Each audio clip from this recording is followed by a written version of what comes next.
Ok, então meu nome é Marcos Vinícius Lamar, sou professor aqui do Departamento de Ciência da Computação desde 2006.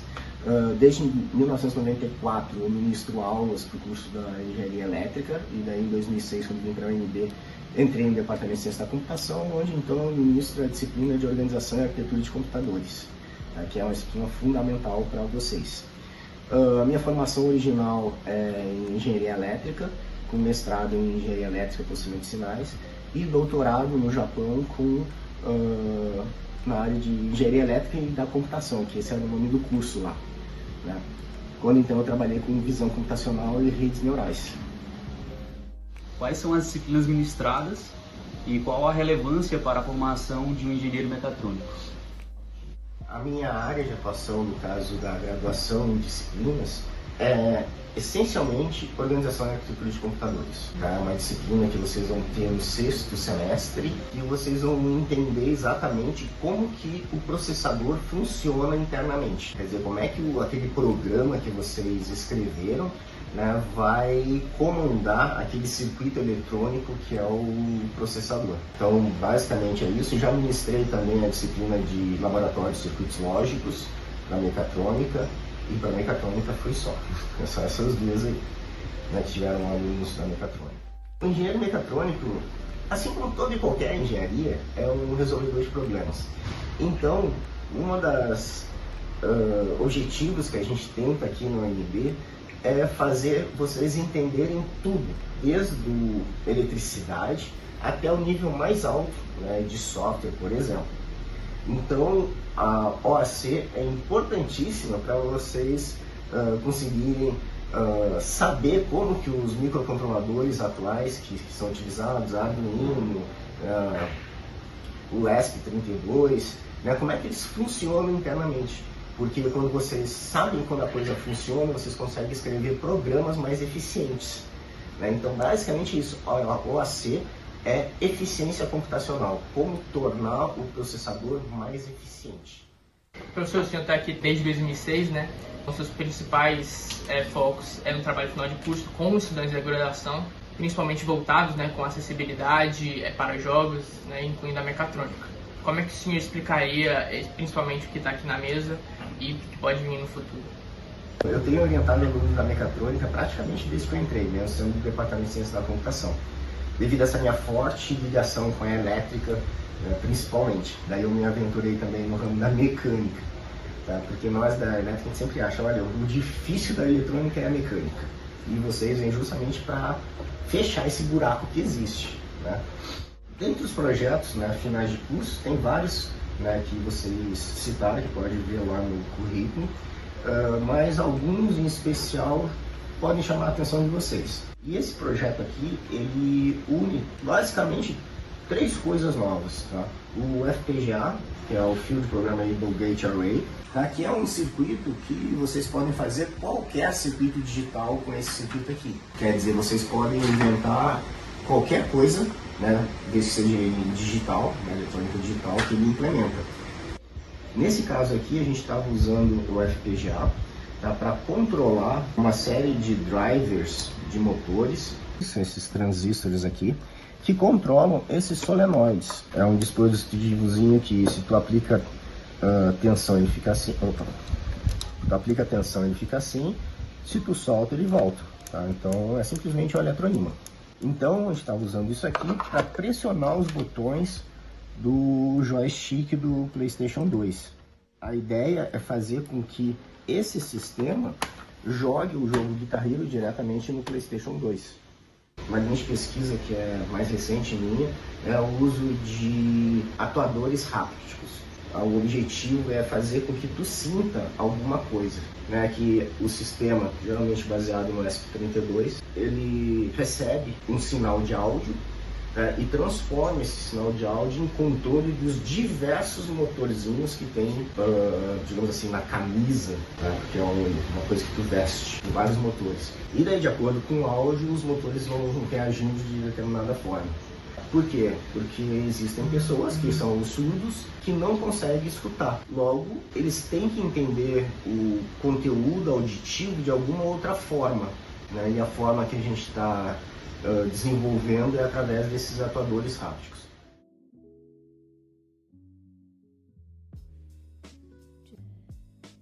Bom dia, professor. A gente gostaria que o senhor se apresentasse e contasse um pouco mais sobre a sua experiência acadêmica e no mercado de trabalho. Meu nome é Adriano Fabro, eu me formei em Engenharia de Controle e Automação na Unicamp e na sequência eu fiz um mestrado em Engenharia Mecânica na Unicamp também. Na época foi um mestrado financiado por uma empresa de compressores lá da região do interior de São Paulo, né? E aí isso foi interessante porque o mestrado era para desenvolver um problema industrial que eles tinham, envolvia muita interação com os engenheiros e a equipe de desenvolvimento da empresa de maneira geral, né? E aí, logo depois que eu terminei o mestrado, a gente resolveu uma abordagem e eles me contrataram para trabalhar lá na equipe de pesquisa e desenvolvimento deles, por onde eu trabalhei por um tempo antes de fazer meu doutorado na área. Então, professor, eu queria saber como a sua formação em engenharia mecatrônica ajudou, né, a você chegar à parte de mecânica. Então, a minha formação em engenharia mecatrônica teve muitos aspectos de mecânica dos sólidos e dinâmica e vibrações, de maneira geral, né? Mas teve também uma formação forte em programação, linguagem de programação e principalmente processamento de sinais, né?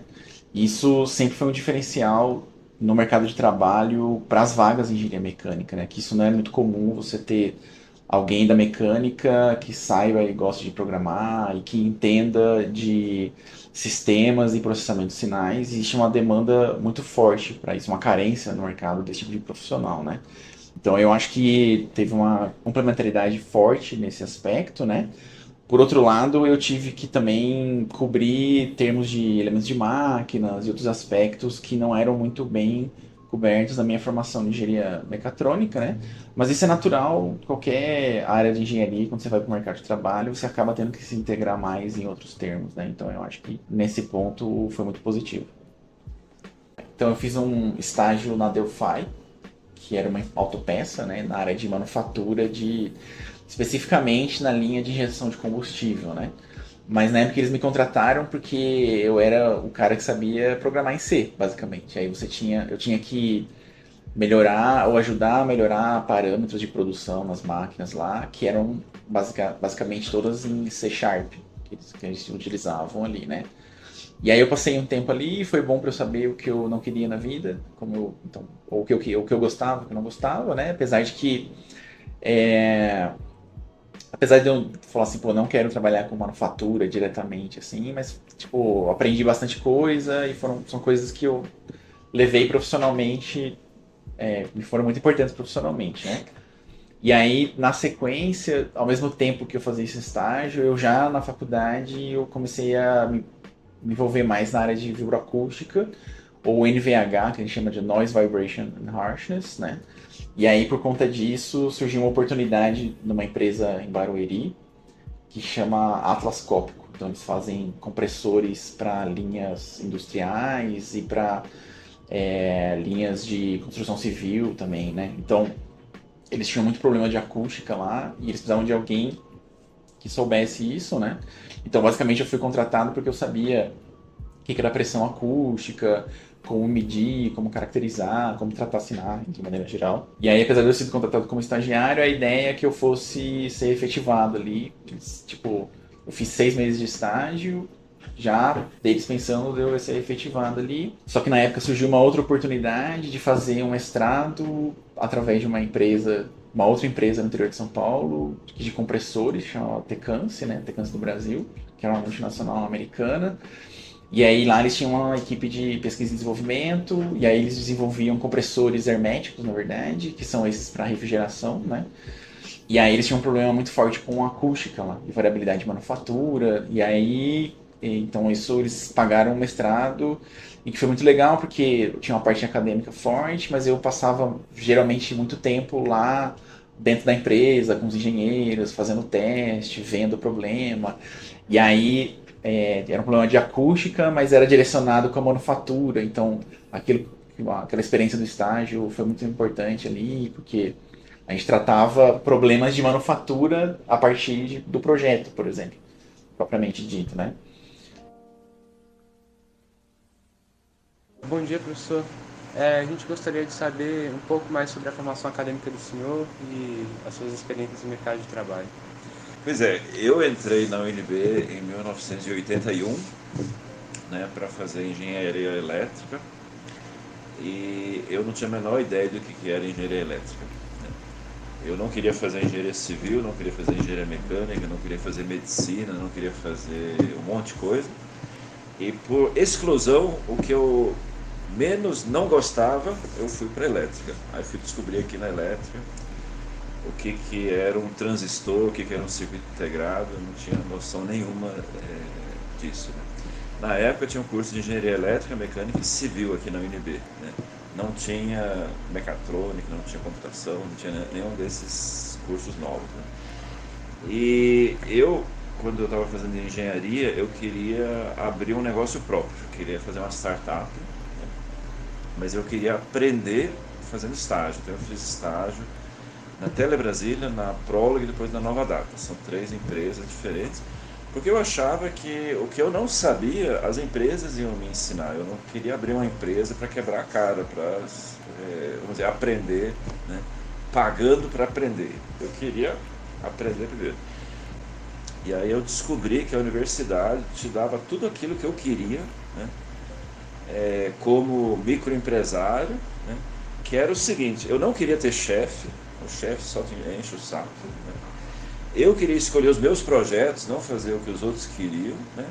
E eu queria fazer no meu tempo. Eu escolho as disciplinas que eu vou lecionar, eu escolho os projetos que eu vou fazer, eu escolho os alunos com quem eu vou trabalhar. Então eu tenho todas as coisas boas de ter uma empresa, né? Sem ter o risco de passar fome, né? Porque se você tem a empresa, você vai, se não pagar as contas, né, você vai passar fome. Eu, de certa maneira, descobri, depois de fazer o doutorado, que a universidade te dá o ambiente, né, que não é ideal como o ambiente lá nos Estados Unidos, na Europa, né? Eu fiz pós-doc nos Estados Unidos, na Califórnia, e fiz pós-doc na Alemanha, né? Então, no Brasil, o engenheiro brasileiro, ele é muito criativo, ele consegue se virar porque ele sempre está na situação que não tem recurso, não tem equipamento, então ele tem que fazer com o que tem. Nos Estados Unidos e na Europa, eu quero dizer, se você não me der condições de trabalho, eu nem começo. Professor, o senhor tem bastante experiência na Europa, nos Estados Unidos, como o senhor disse, fez os pós-docs lá. Conta mais pra gente como é o mercado de trabalho lá fora. Aqui em Brasília, se você for pegar o mercado de trabalho, tanto faz se você fez engenharia mecatrônica, elétrica, computação, engenharia de software, engenharia eletrônica, todas as empresas vão contratar você pela qualidade da tua formação.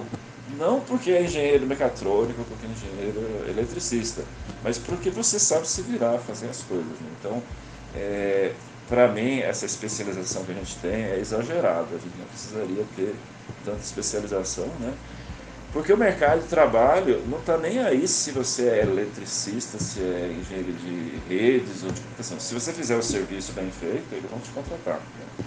Lá fora, hoje falta mão de obra. Se você disser que é engenheiro eletricista, você arruma emprego em Amsterdã, em Berlim, em Londres, qualquer lugar que você for. Nos Estados Unidos também, tá? Se você é um bom engenheiro, você vai arrumar um emprego fácil. Se você é um engenheiro ruim, tanto faz se você está no Brasil, se você está na Alemanha, se você está nos Estados Unidos, você vai passar fome do mesmo jeito nos 3 lugares, tá? Então o que conta é você ser um bom profissional, não é tanto assim se é mecatrônica ou se é engenharia de software, né? Às vezes não faz a menor diferença. O que você vai fazer, né?